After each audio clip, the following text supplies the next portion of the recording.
اللهم صل وسلم وبارك على سيدنا محمد وعلى آله وصحبه أجمعين. صباح الخير وصباح البركة وصباح التفاؤل وصباح التوفيق في كل أمور حياتنا. يوم جديد بأمل جديد بحلم جديد. اوعوا تبطلوا يا جماعة تحلموا. احنا لولا الأحلام ما كناش لسه هنبقى عايشين. احنا بس عايشين عشان نحقق أحلامنا، وعلشان كل يوم نحلم حلم جديد ونحاول نحققه.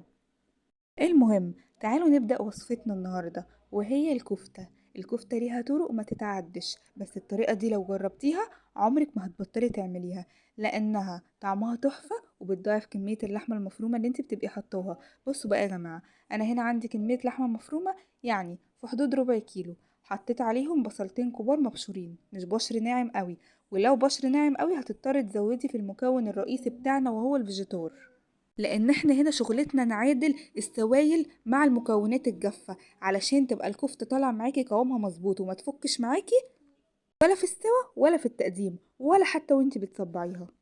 يبقى المكونات الأساسية بتاعتي هنا اللحمة المفرومة والبصل والفيجيتار، وطبعا التوابل اللي انتي بتحبيها: ملح، فلفل، بابريكا، بهارات لحمة اللي انتي حباه حطيه واللي موجودة عندك كمان.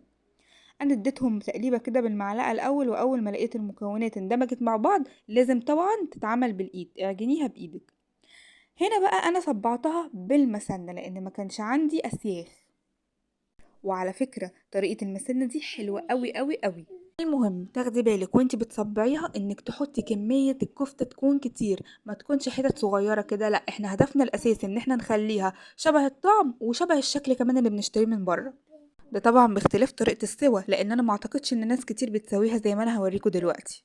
بصوا بقى صباع الكفتة زي ما انتوا شايفين كده ماسك نفسه حلو، وكمان مش بيفك معاكي. يعني انت ممكن تقولي لي طب انا هطلعه من المسنة ما هيفك معايا، لا مش هيفك معاكي خالص زي ما انتوا شايفين. احنا ظابطين المكونات، يعني مثلا ربع كيلو اللحمة المفرومة ده حطي له من معلقتين لتلاتة على حسب ما يظبط معاكي. ممكن البصل اللي انت حاطاه ما يكونش فيه ميه كتير فهتحطي معلقتين بس.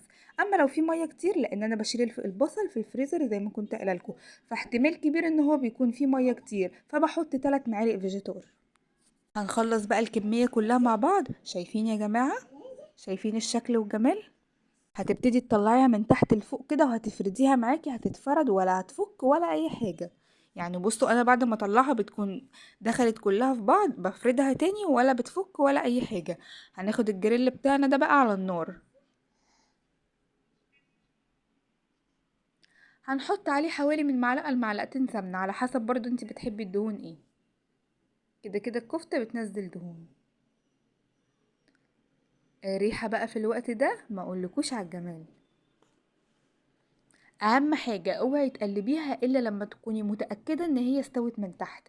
اول ما تستوي من تحت، انا بحب اديها اللون الغامق ده، اول ما تستوي من تحت تروحي قلبها على الجنب التاني. طبعا انتي على جنب هتكوني محضرة بصل وطماطم، ولو في فلفل كمان هتقطعيهم ترانشوت زي ما انتوا شايفين كده. اول كمان ما تاخد استوى من على الجنب التاني هنزل بيهم وتقلبتين ونص فنجان ميه. نص فنجان الميه ده بيفرق معايا في كل حاجه يا جماعه، بيخلي اللون والطعم والريحه تبقى فظيعه في الوقت ده. اديهم تقلبتين كده مع بعض وانزلي بالبهارات اللي انت بتحبيها. احنا مبهرين اللحمه كده كده، لكن علشان الطعم كمان لازم نبهر الحاجات اللي معاها. هنحط شويه ملح شويه فلفل كده وبس، وقلبيهم بقى كلهم مع بعض وهتطلع معاكي احلى طاسه كفته انت ممكن تدوقيها. هتعجبك وهتعجب الولاد جدا جدا جدا. انا الولاد عندي ما كانوش بياكلوا الكفته قوي، بس بعد ما جربنا الطريقه ديت بقوا بيحبوها جدا جدا جدا. تعالوا بقى نعمل السندوتش الجامد الخطير بتاعنا ده. هاتي شويه جرجير كده، انا كنت جايبه مزرعه جرجير تقريبا. شويه جرجير، بصوا الصباع بقى طالع ماسك نفسه والتحفه يا جماعه ما اقولكوش، وشويه طحينه وبألف هنا وشفا.